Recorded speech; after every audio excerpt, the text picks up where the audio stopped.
आज जब मैं बाबा के पास वतन में गई, वहाँ बहुत सारे बच्चे थे, बड़े खुश, बड़े खुशी में जैसे नाच रहे थे। बाबा ने पूछा कि बच्चे आज क्या बात है, खुशी में इतना क्यों नाच रहे हो? मैंने कहा बाबा आज जन्माष्टमी है, इसलिए सभी बच्चों को बड़ी खुशी है। और आपका लाडला बच्चा जो श्री कृष्ण है, उसका जन्मदिन है, इसलिए आपको भी हम मुबारक दे रहे हैं। और श्री कृष्ण को देखते ही सबको खुशी होती है, उसका जड़ चित्र भी देखते हैं तो खुशी होती है। और बाबा ने कहा भी तुम जानते हो कि भविष्य में हमको भी श्री कृष्ण बनना है, इसकी भी खुशी है, भविष्य की भी खुशी है। मैंने कहा बाबा बनना तो है।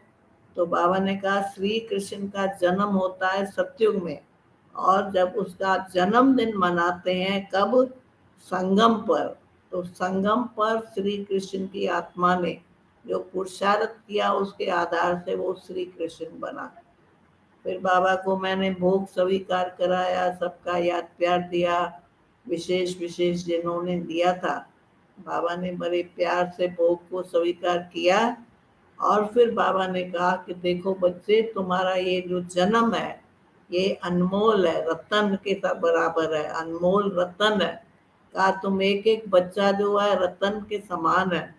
तो कहा कि जैसे तुम बच्चे अलौकिक जन्म में आते हो, तो बाबा ने कहा तुमको ज्ञान अमृत भी बाबा पिलाता है और तुम्हारी जीवन भी बनाता है।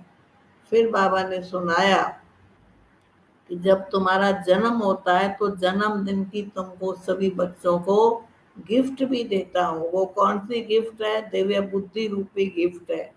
जिस गिफ्ट को बाबा ने कहा, जिस बुद्धि के द्वारा तुम अपने 84 जन्मों को जानते हो, अपने को जानते हो, बाप को भी जानते हो, तो इसलिए बाबा ने कहा ये दिव्य रूप बुद्धि रूपी नेत्र है, उससे सदा काम करते रहो।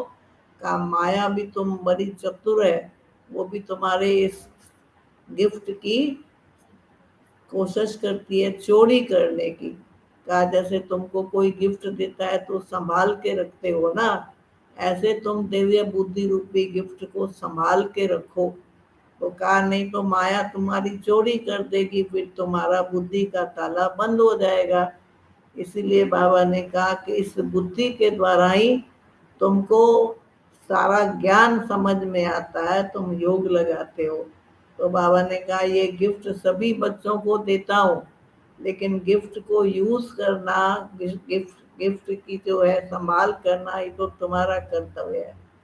उसके बाद फिर बाबा ने कहा कि बच्चे पुरुषार्थ तो कर रहे हैं, लेकिन अब जो पुरुषार्थ है तुम्हारा कौन सा है? कमाई का। कमाई का पुरुषार्थ है, कमाई का पुरुषार्थ नहीं है। बाबा ने कहा जो गवाही करेंगे वो अंत में बहुत पश्चाताप करते रहेंगे। तो कमाई कमाई करते रहेंगे तो भरपूर रहेंगे। फिर उसके बाद सभी बच्चों के लिए याद प्यार दी। और जन्माष्टमी पे जैसे व्रत रख